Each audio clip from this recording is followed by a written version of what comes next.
Hello, my name is Dr. Julio Antonio del Marbol, and I'm coming here today to announce to you one more of my stories that will become a major motion picture very soon.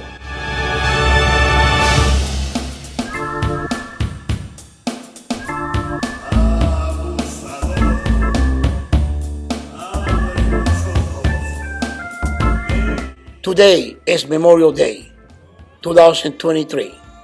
I want to bring to the public one of the many horrendous experiences I have had in my career as a master spy. This experience have left a scar for life on my soul. This particular one, no matter what, that I have gone through many.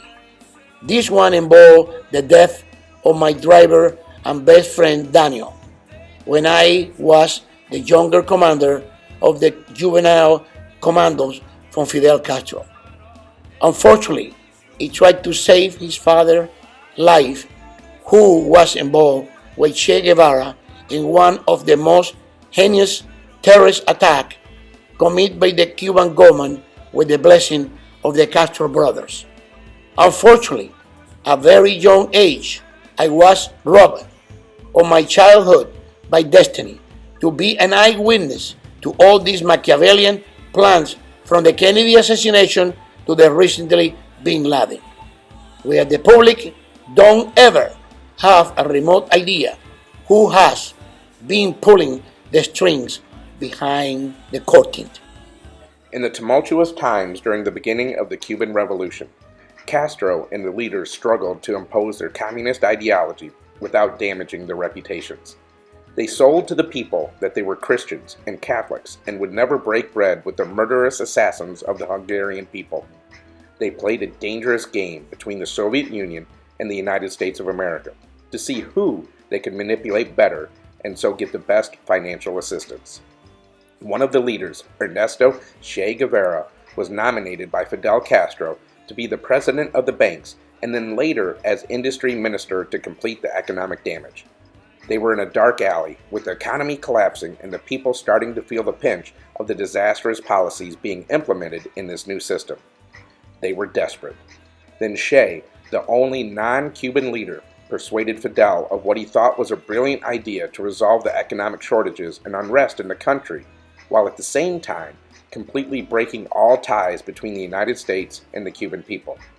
They could blame the United States as a bullying imperialist power as the architects of this plan to blow up the French cargo ship which had just arrived in Havana, filled with weapons and ammunition purchased by the previous dictator from the Belgian government. The new revolutionary government was compelled to comply with this Belgian treaty.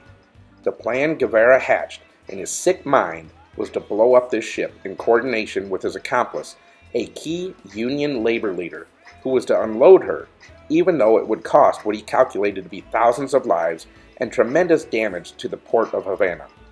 He believed that the end justified the means, and convinced Castro that this idea would get them tremendous amounts of money from the insurance company and also create hatred and repudiation from the entire world towards the Yankee imperialists.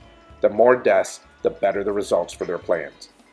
Once more, destiny placed the young commander, Dr. Julio Antonio del Marbol, in the center of this plot as he saw firsthand how this plan was to take place. The father of one of his best friends, Daniel, his driver in the young commandos, was the key element for Che to execute this conspiracy. That man's stupidity and greed for the more luxurious positions offered by Che cost him his life, as well as that of his son. None of them were experts in explosives, and so were unable to calculate the magnitude of the explosion, which destroyed buildings all around the port and between 75 to 100 lives. This is one of the greatest frauds the Castro regime committed, not just against the Cuban people, but also against the entire world.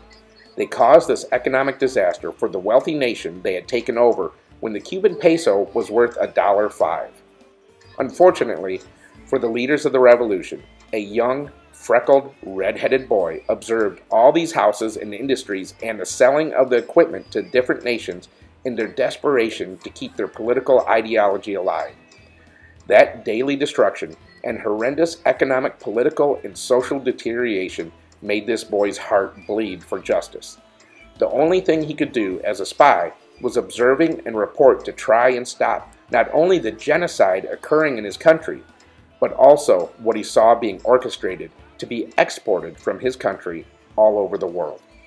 The Coubre, Cuba's greatest fraud in history, will remain in the hearts of all those families who lost loved ones, who don't know why it happened or how it came about.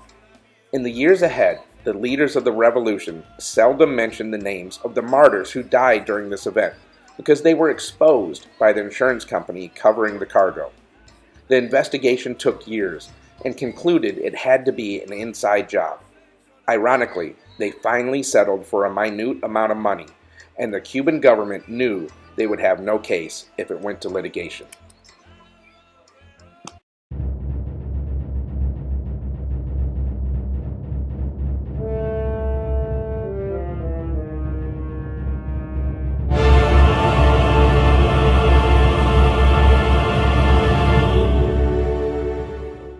I hope you enjoy a trailer for the future motion picture, and I also want to let you know that this is one of the dark secrets to the Cuban Revolution that I hold very close to my heart, and I will be exposed one by one where they have their hands all over the world.